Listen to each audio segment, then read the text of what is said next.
camera. Yeah.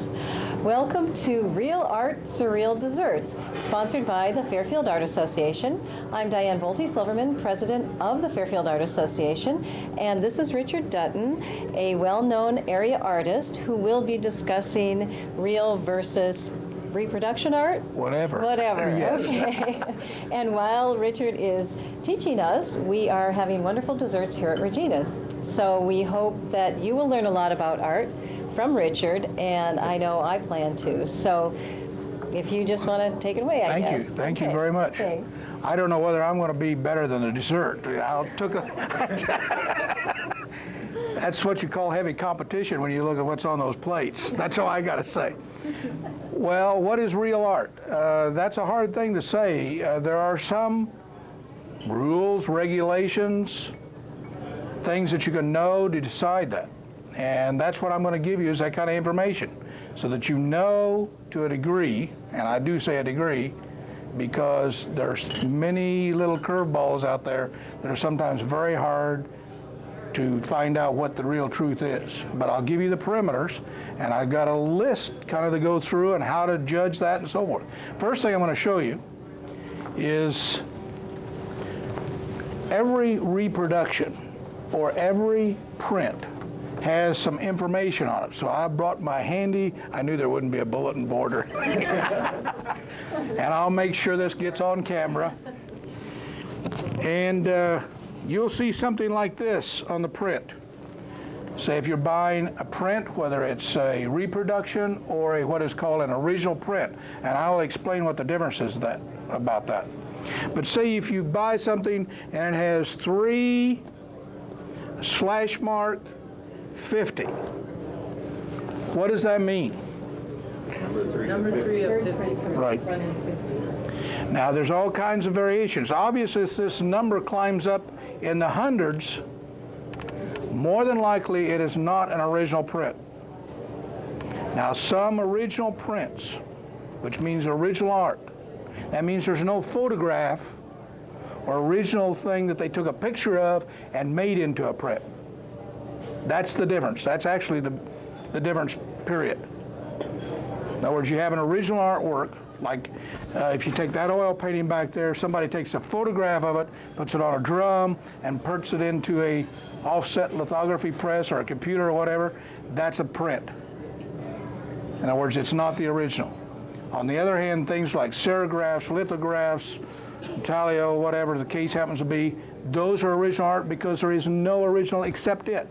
It's off of a plate. Now that is the difference by itself. When you say up in the hundreds, what was it? Well, generally if you get up around, even though some of them will go up to maybe 300 is max. That's really, even the plates won't last that long. And a lot of those are almost made in a factory. Probably the artist was not really there when they were pulling them, because that's just too many. But most of them are down in here, like I did some. I've got one with me here, and I've probably pulled actually about 3. Probably went on to something else. And so that means there's 50 of them. Now, out of that 50, there's something else that exists. And it's called an AP, or an artist proof. And you'll see that many times on an artwork. In this case, if it was this, they could have 5 of them. It's generally considered to be 10%. You probably vary that a little bit, but you're cheating a little. You're cheating. That's considered to be fraud. That goes back centuries, and that's upheld by what you might call common law. So there could be 5 other prints besides this one for sale. Now, once in a while, you'll see some variations on that, like they'll have a 2 over here like that. That means they ran 2 series of it, which, now at least they were truthful enough to tell you that. I've got one at home that has that on there. It's a Woody Crumbo.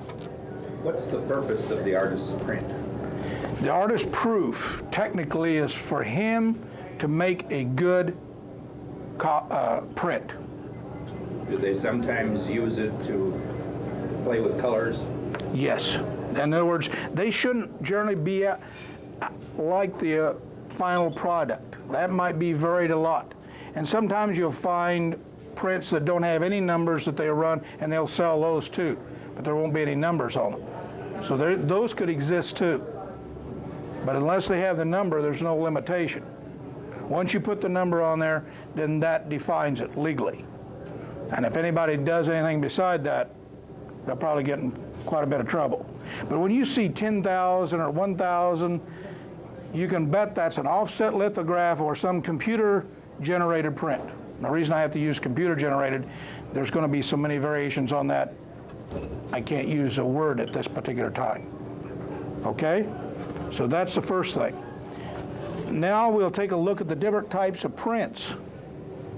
And I've got a relief print, which is a woodcut, and I've managed to bring about every variation.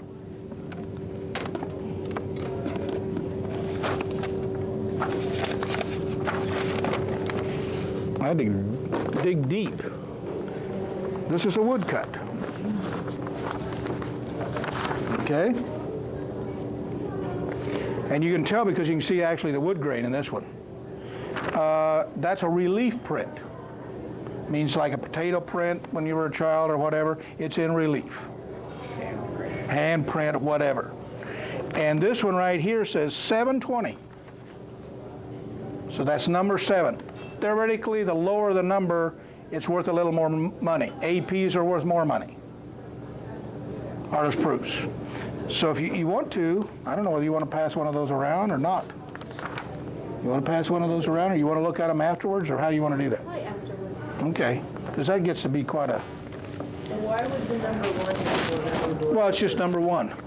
So people... Just for that reason? Right, there is no other reason whatsoever. Better, okay. It's just because it's number 1. And actually, like if you had number 20 or 20, a lot of people like that too. And again, there's no reason whatsoever. Did that take care of relief print? Yep. And talio, which is etching, like in Iowa City, Lisansky is probably one of the most famous living artists who does this type of print. I managed to find one. I actually minored in prints when I was in graduate school. Didn't do anything after that point. Did jewelry too. I did some really great jewelry. But this one, and you can pass that around to see that one. This one you can see the plate. This was done on a copper plate. It's a scene out of a high school window in Memphis, Missouri. How's that? Is that good? Something I want to put a plug in is the Fairfield schools used to make sure that kids got to do a lot of the different kinds of printmaking through the school system. I know they did the woodblock, they still do that. So that's a real positive thing. So you can see that, and that's journey under, I've heard 1,000 pounds of pressure. That takes a printing press journey to do that. A very expensive printing press, so this requires equipment. What number is your print? This one right here is some weird thing. I put an unlimited as 8/dash, which means there is no limit.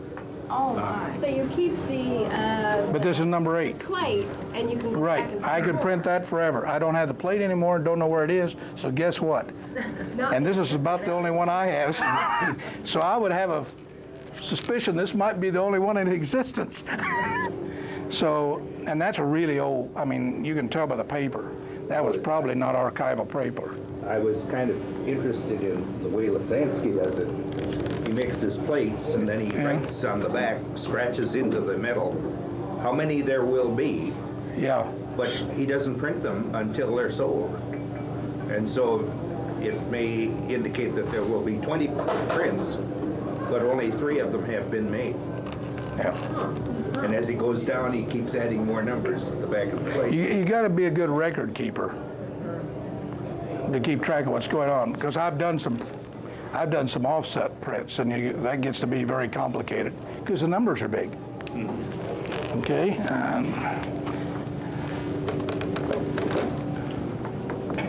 So that, do you follow what intaglio, that means in? It's like a cameo. Backwards, the ink goes down in the little.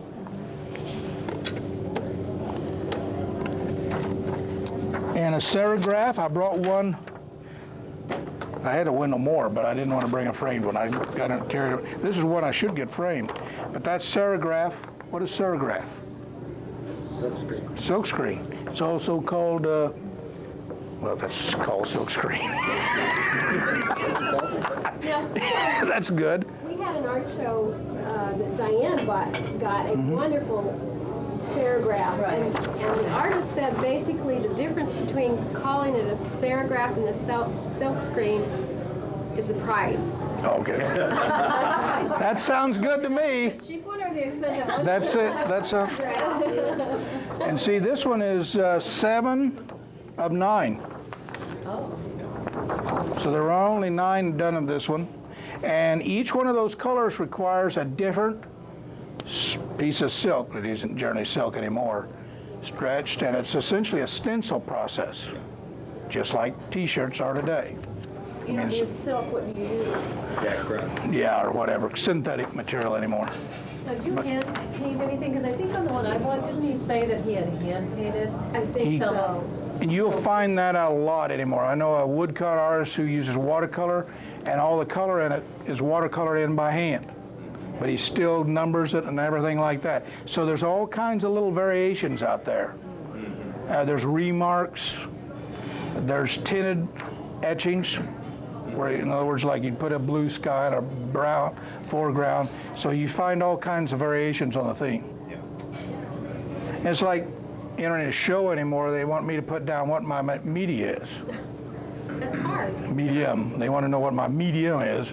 Well, it's by and large media anymore because I do watercolor, but I put gold leaf in it, I put watercolor pencil, I use acrylic with it, and whatever else to make work what I want it to happen.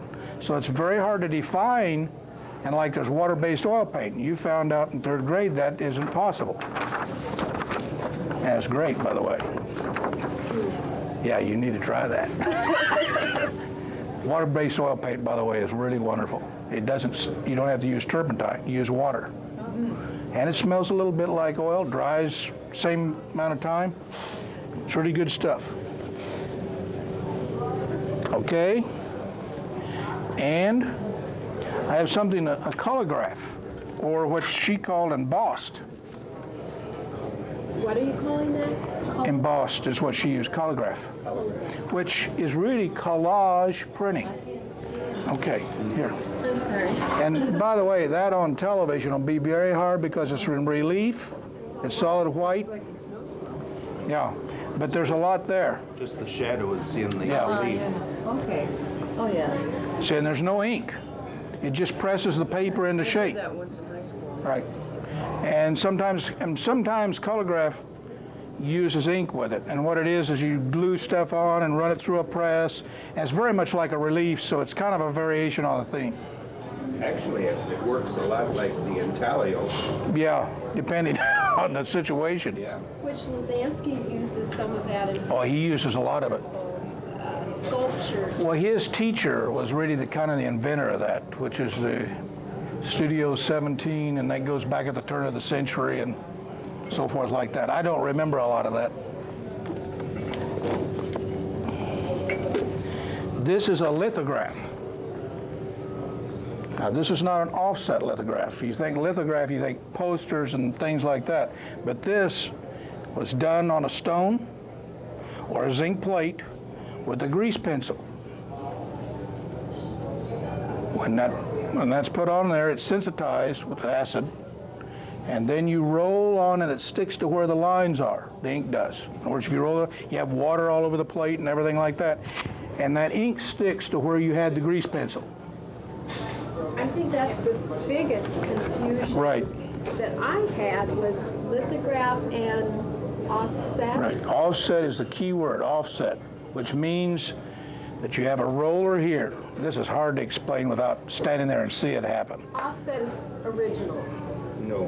No, I have it backwards. No. Lithograph. Straight lithograph is, this is like Audubon prints or lithographs. Now, every one of those colors is a separate plate. And they were printed even in book form. They were sick. Oh, yeah, and very, very, I mean, you're talking about thousands and thousands of hours to make those. Different font for each color. Right, different. And Courier and Eyes would be one. But see, that's before the invention of the modern process. Offset is essentially, you have this thing, a drum over here that deposits ink, and it goes over and the ink is transferred to the next roller over, not to the paper. And that transfers to the paper, and that's why it's called offset. It's printed on a rubber roller. Right. The rubber roller prints it on the paper. You follow that? Yep. That's it. If you got that, you got it. And if you go down in the newspaper, you can see it. Although I don't know how much longer that'll be that way. Printing is really changing fast, folks. I mean, what I tell you here today could change in a flash because of computers. And you can take a look at that's a former student. That's 2 of 10, 1974. I had a hard time finding a lithograph. I've got one, but I couldn't find it. In the Fairfield schools right now. Well, Dick Blick used to have a process. You did it on cardboard, and it was almost exactly the only thing you didn't have an acid in it, and it looked like a lithograph. And I did it on metal plate. Yeah. Remember that process Dick Blick had? It was kind of on a cardboard or something, and it worked. I mean, it really did work. Now, to show you the problem with all the things that go on in this day and age, this is an original watercolor. Original watercolor. It was done on site in Egypt. It's done a little 8x10.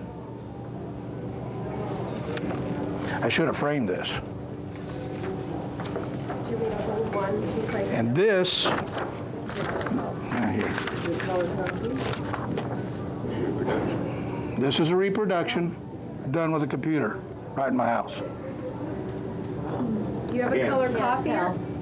I scan. Scanned. Scanned it. In other words, I laid this right on the scanner, and I made this on the printer. He does $10 bills that. That's right. But see, now what did I just say about, You could frame that and sell Sure. it if you wanted it. and people do that. And they wouldn't know. Right. Now, the ink isn't very archival, although you can buy archival inks and archival synthetic paper anymore. By archival, we're talking about 30, 50 years. This is way beyond that. So if you're going up to buy, how can you tell? Well, that's the problem. It requires, I mean, if you start looking at that, I mean, you put a frame around that, that's going to get pretty tough. Yeah, you'd have to take it I mean, if you pass that around, that's not. Can you pass the, Yeah, let's just pass it around. if you see it close? That small is easy to You'd handle. almost have to take it apart and look at the paper. Well, you're going to have to trust the artist, and there's a lot of fraud in art. Yeah, sure. But it transfers some of the texture, and that's relatively cheap. See, that isn't even good paper, folks. Is it like Xerox paper? Yeah, that's just 20 or 30 pound paper. I mean, I didn't even try to make that good. They do have photo quality. I know, and I've got one, well, and this has an error in it. See, and that's a different story. Yeah. Now that's got a printing error in it, that's why I have it. It's a book cover. I mean, it's a commercial illustration that I did. But see, I mean, the quality of that's pretty good. But that's got a bunch of errors in it, too. So, if you go to the high amount reproductions done by computers, and one of the things that they use in this day and age besides offset are computer-generated prints. Now, I brought a few things because they're trying to get me to do it, so I got a packet here. They phone me about every 3 weeks. So I got samples. Now, this thing is a printer like this. It's hooked to a computer. Printer's $12,000 or something like that. I've got a catalog home where you can buy it. And I can plug it in, and the computer I've got will run it. So, I mean, you're not talking about something that's out here that somebody else can only afford. And here are some, this is like canvas, oil on canvas, and it is canvas. Here, I'll run this one. Yeah. Here, here's one. These are, I don't know how to pronounce this, iris, what they call iris or glacé prints. These are I mean, the thing that they make it on is like this. They scan whatever you're doing, they put it on a drum, and they print it with a computer. It's inkjet. So that, and what you do instead of making a long run series, you do that. And it's a lot cheaper. Well, with that, they could print 2,000 of them. Yeah. And they'd all be alike. Yeah. So you have to have some trust in what you're buying. But the biggest thing also is to be aware of it.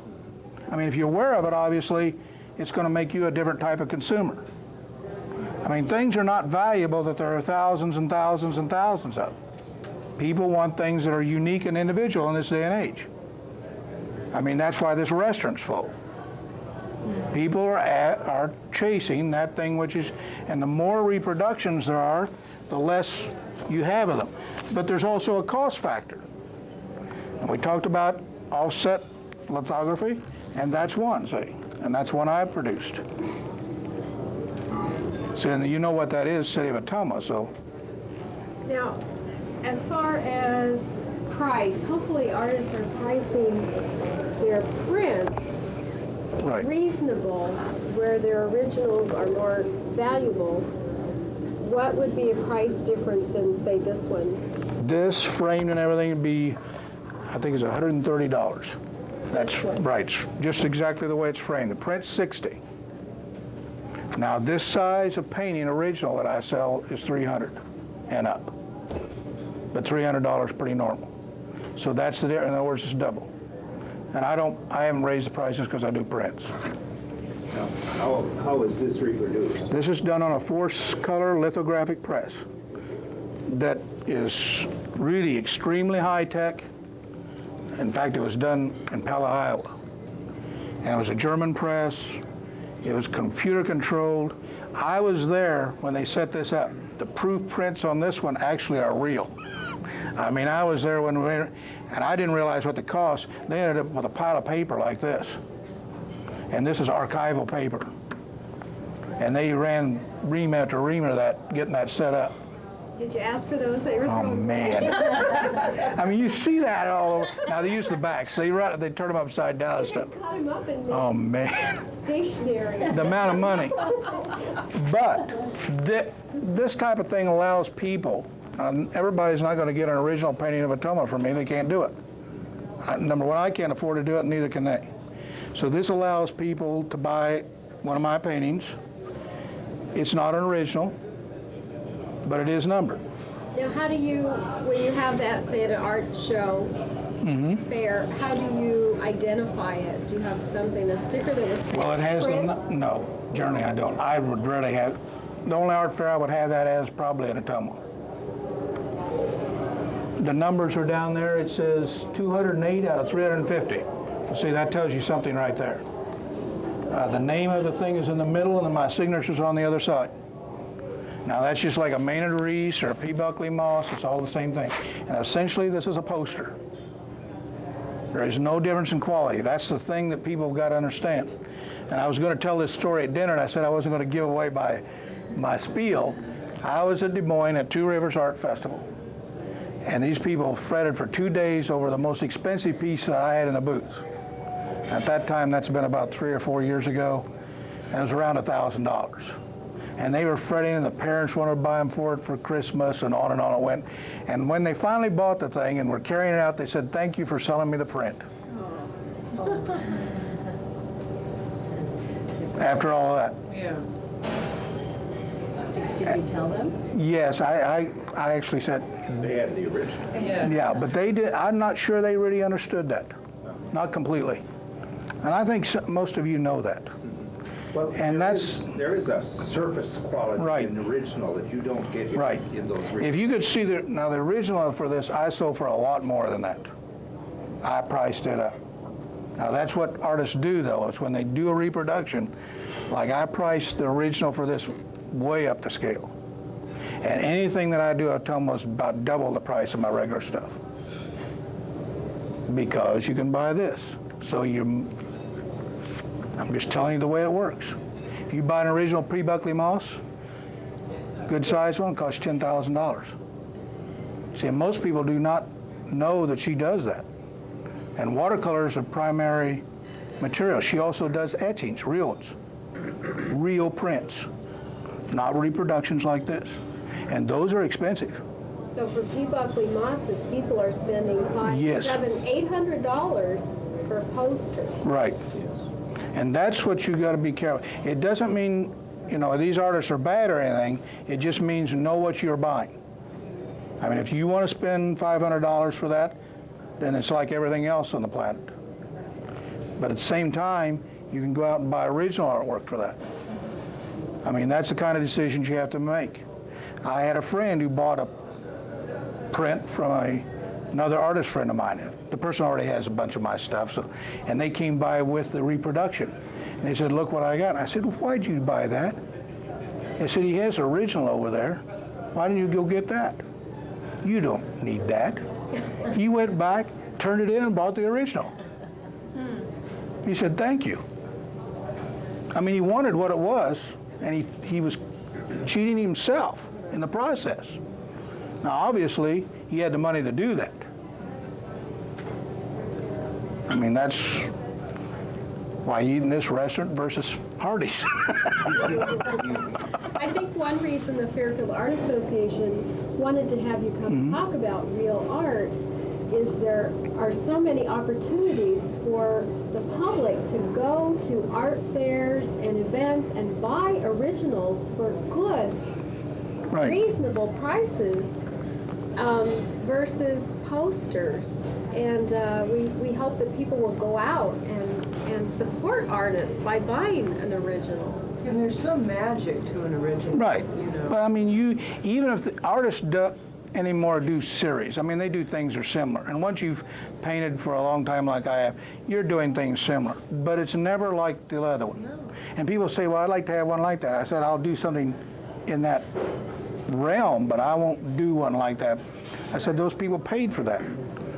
Somebody had an older flower painting. They found it, and they wanted one like it, and it sold.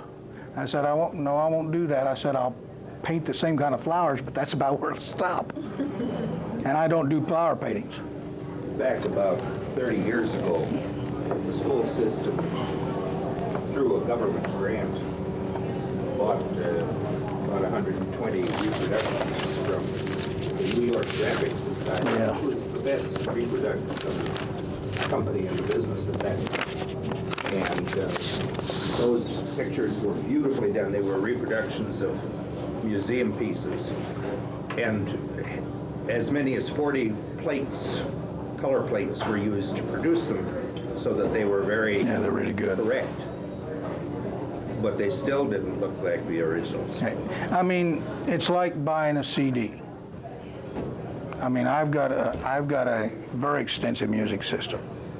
I mean, a really good, that's my toy, okay? I mean, it's really good. But guess where, if I really want to go hear music, I go to the real thing.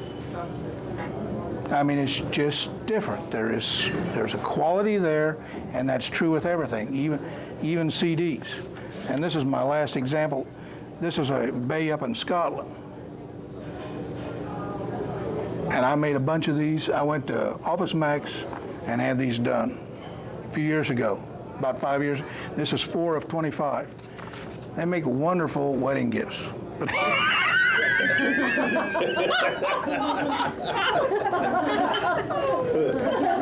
name of this show is Artist Tells All. See, I'm even wired for that.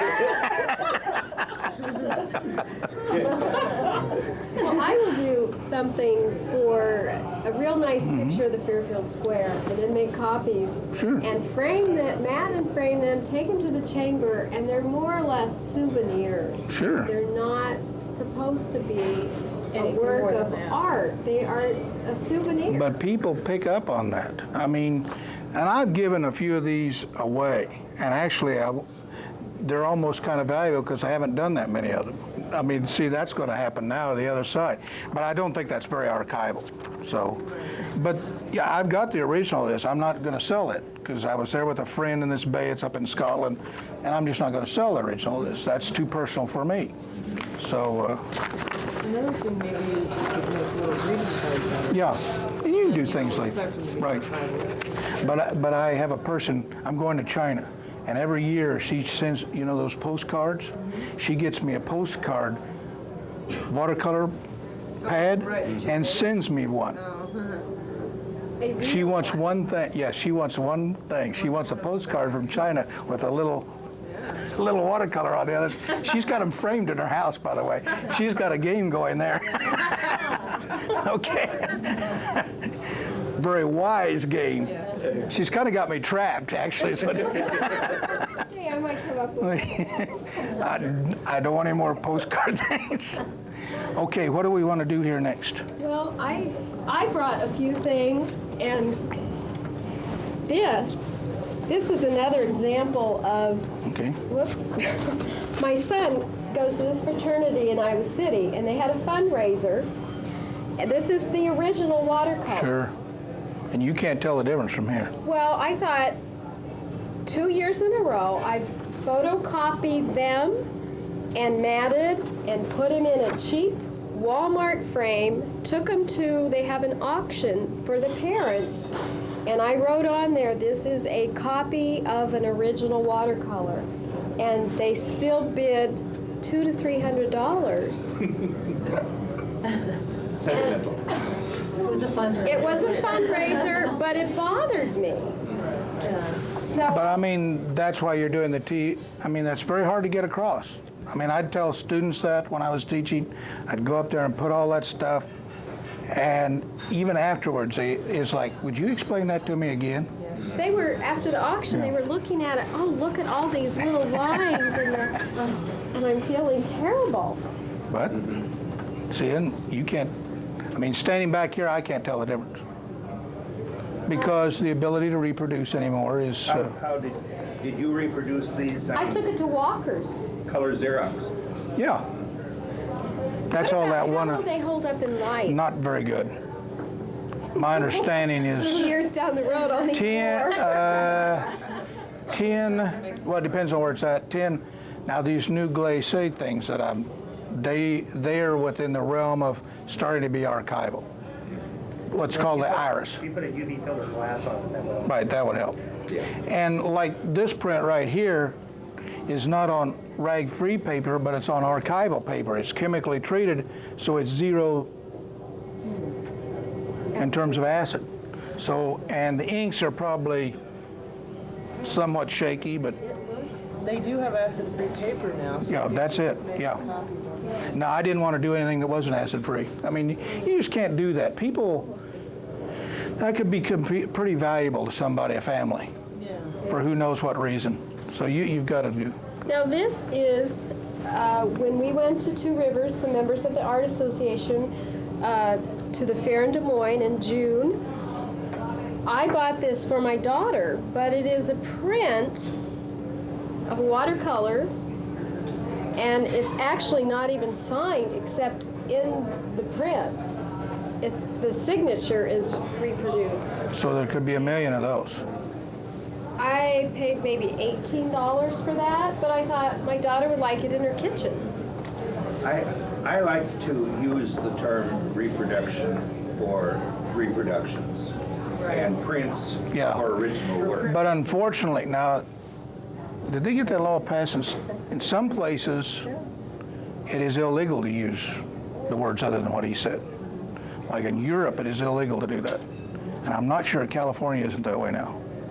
So you can't use the word on a reproduction, the word print.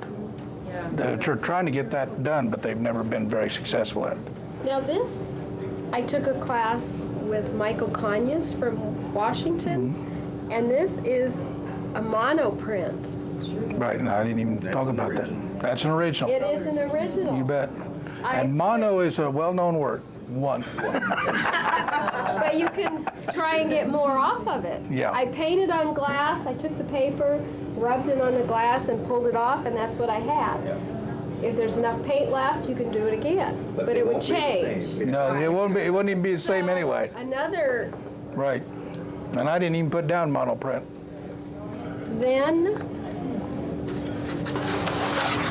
since we're into food and wine around here, this is a poster that I bought at a winery, but it's got some embossed on it. Right. I don't even know what this is. Well, it's probably done with a plate. Europeans have got so they make some, like my daughter's got a Rembrandt etching, an original. It's been remade with a computer from the original plate. So it looks like the real thing, and it looks like a plate and everything. And that's a little bit what that is. It's brilliant embossing. In other words, they stamp that real heavy. And that way it gives the illusion of being something other than that. Well, we get that every so often in very expensive magazine ads. Right. Where they will take a heavier paper, Right. and when you open them up, it's embossed with print Right. over the surface. That's really nice. This is just a simple little thing. I photocopied the pen and ink, and then I hand watercolored it. So it's kind of an original. Yeah, you run into that. I had a student do that. The photocopy did photos of me on a trip, and did 9 pictures like this, and put epitaphs and everything. He watercolored them in. I still have it hanging on the wall in my studio. A la Campbell's soup. Yes, a la Andy Warhol. Andy Warhol. Then this is a familiar to some Fairfield people if they took the Rose Eden class. Her work, her watercolors sell for in the thousands. This is a print that she has started to sell prints of her work, and it's pretty high-grade paper, I think. It's pretty good print. But But see, you know that's a print, But though. I have some too that are in the 300 range. Prints, Right. copies, Reproductions. And when you were saying that 50 or less, I wasn't quite understanding. Like, is it not more valuable that No. she has so many of them? Generally speaking, like somebody, who are some of the others besides B. Buckley Moss, some of the new people, Terry Redlin, I mean, they're getting up to like 10,000, 15,000. But on the other hand, the philosophy behind that is that the United States is, like Iowa has nearly 3 million people in it. So if you make a production run of 1,000, so what? I mean, if you think about how many million people in the United States, and you sell 10,000 prints, well, that's the population of Fairfield. So what? Right. I think the difference is Well, I know what the difference the is. valuation Right, increase right. is not going to change. I did an estate many years ago, and there were some reproductions in the estate, and they were very disappointed at what I evaluated the estate. I said, the frame's worth more than the and they couldn't understand that. I said, the only way this will acquire being more than what it is at this day and age is like an old Coke bottle. In other words, if everybody destroys, like if that print over there, most of them are destroyed in 100 years, and they find that, and there's 2 of them left in Ottumwa, Iowa, and one person has one, and there's one down in the museum, that'll be worth a lot of money. That'll be worth tens of thousands of dollars probably. Okay, and it's just like an auction or anything else. It's like Circus posters. Right. I've got a circus poster. I've got a Mickey Mouse poster from a guy who did Mickey Mouse. I had him do it for my kids back before that was a big deal. And the metal lithographed advertising is going for thousands. Diane has a few. Okay. I brought a couple just different things, because this one I brought because so many people see it and they think it's an oil painting. Right. And it's not at all. But I think because It's on canvas. Yeah. It's on It's a little similar to the iris print, and I don't really know what the process is here. There's even, today you can even buy Remington's oil paintings. They're real oil paintings, but they're reproduced, and they say reproduction real small. So there's all kinds of things out there. And I don't really know what the process on this is. There's some at the turn of the century, if you watched Antique Roadshow, it was kind of an oil painting type of thing, and it was printed on, have you seen that? And they were just reproductions. And they said it's not worth very much money, except one of them was destroyed and it was worth a lot of money because there's only one of the few left. So it's, again, same thing. And I brought this one. It's an Aboriginal Right. art, or Aboriginal painting, but I think it's sort of it was done originally, but I think it was just sort of, Well, you said a tourist. almost, it's a tourist. Well, I've got things from the Nile River, you know, on papyrus. Real genuines from, never mind. But I have them hanging in my house. They're little tourist things. So it's mainly know what it is. What about furniture store art? Well, that's, You know, a lot of it's, what, mass produced? right. It's a factory. Line? And they pay artists to do it.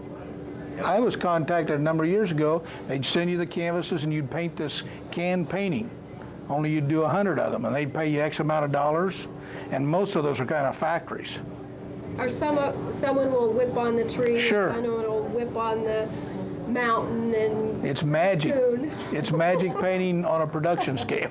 Well, if you watched the How to Do It on Right. television, here's how do you make this kind of tree, and here's how you make that kind of tree, and those people get a whole pile of canvases, and in half an hour they've got a whole painting, and they'll sign them with fictitious names. And you have to be careful at art auctions also. I've seen some in hotels in, say, Cedar Oh. Rapids, starving artist sale. But those are production pieces. It used to be called carny art. Yeah. Remember that? Now the carny art's getting some value because of the same reasons.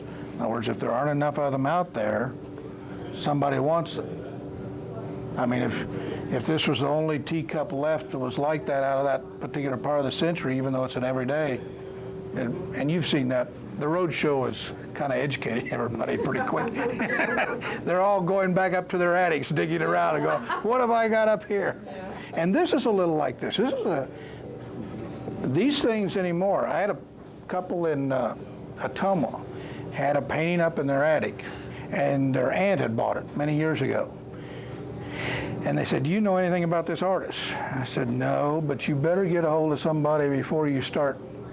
We don't like the painting. We want to get rid of it. But we're afraid to because it's, well, it turns out the guy worked around the dunes area up in southern Michigan. They sold it for $8,000. I mean, this wasn't someplace obscure, far, far away, and that's not a great deal of money, but the point is, there's a name on the back of this. Anything that's nearly, well, it's not 100 years old now. In other words, at the turn of the century, it's probably going to be worth a lot of money just for that reason, regardless of what it is. I don't. From your attic, Dick? No, these aren't. These are from Ben Taylor. Oh, Yeah. sure. That's Ben's work. He was an illustrator. Right, and that's what it looks like. Yeah. And I think it is original. It sure does look like it. They used some techniques in that day and age that's awful hard to tell because of the way they put on the thin paint. Well, see, there's kind of a horizontal Yeah. ridge, like through your knees, Yeah. and it looks like almost like it's glued to the canvas. Right, and and there was some techniques like that, but at the same time out in here, I know that's oil paint over in here. So I don't know whether there was a print underneath and they painted over the top of it, and that did exist at the turn of the century, big time, in fact. In fact, they'd fake it by doing that. Well, there are artists now that will put a photographic emulsion on the canvas and project a picture on it and then work into that. And I hadn't even covered that. I had that on the list, but I mean, you can project right into things. That's where, by the way, of art fairs, that's another really area that people really are getting taken, are photograph artists. Because I mean, I know of one fair, this guy comes up with his diesel truck. I'm serious. And he has a cart and he goes back and forth to it and it just sells out of the back of that thing all day. They just ship him in by Air Express from his production thing. He signs them down here in the corner, and it's nothing. It's nothing. It's absolutely nothing. One thing I was really surprised at 2 years ago at the Des Moines art show we went to in Sure. Rivers. And they're were every more place. Photographers, photographers Well, than anyone else. Okay, photography, though, each one is considered an original. Well, but these things are factory produced, though. I mean, this is an endless, mindless. But, And there's some real photographers out there. So what you're saying is this guy brings in a bunch of photographs that are framed and sells them. Well, it's very little different between what he's doing and this right here. I mean, the offset. And they're his Display. original photographs? Yes, But he reproduces them. right. I mean, and like right next door to him is a guy who does his own, by and large, puts them together. In other words, he signs them. They're from his negatives, and there's a more limited amount of them available. Right. But there's the problem you get into. I mean, that's hard to resolve. Right. And what's the price difference? About the same. I mean, they're cleaning up. I mean, if you know what's going on, a lot of jewelry's like that at art fairs too. You got to be careful there. There are some. I mean, it's just being cranked out. Well, a lot of Indian jewelry is made in Taiwan. Did you know that? It's legal, by the way. I can't remember the letter of the law, but So what is your advice to someone going to an art show, doesn't know very much about art, and they want to buy something? really ask questions. I mean, you can't know everything. I mean, that's one of the problems of this day and age. But most artists who are doing original works, that's just what they are. And if it's a print or a reproduction, you want to know which one it is. Now remember, they use that interchangeably. Ask the process. Right. In other words, how did you make that? But you have to be careful. I know. I judged one of those art fairs in Wisconsin, and this one woman had beautiful oil paintings. Yeah. And What do they I think? gave her about a third place on one of them, and the bank gave her the money for Oh, man. the painting. In the afternoon, I went back, and the painting was back there.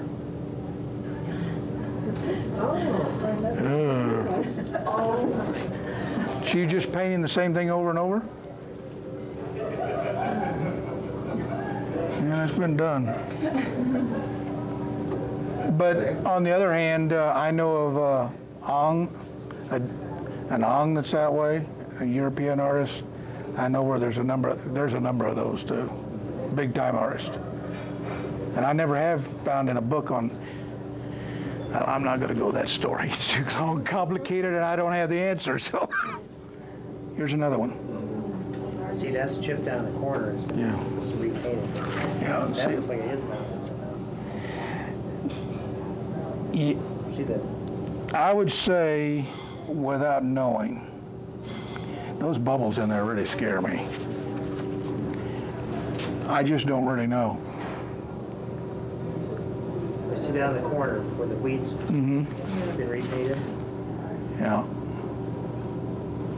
Why do the bubbles stay? I think he just copied them all. I think so. I think they're just very skilled at it. I think it's just illustration. Oh. I mean, it's like that book cover there. I can get very illustrative if I need to be. And it almost looks like a reproduction.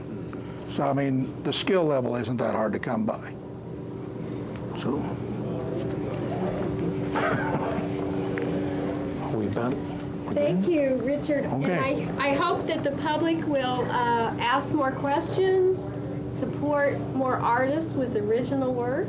And Richard is in Ottumwa and exhibits around the Midwest, and very successful artist who's just retired. And thank you for being here tonight and teaching us some things that we need Hopefully. to know. Thank you. Thank you very much. If you have any questions, I'll stay a little bit and you can ask, okay?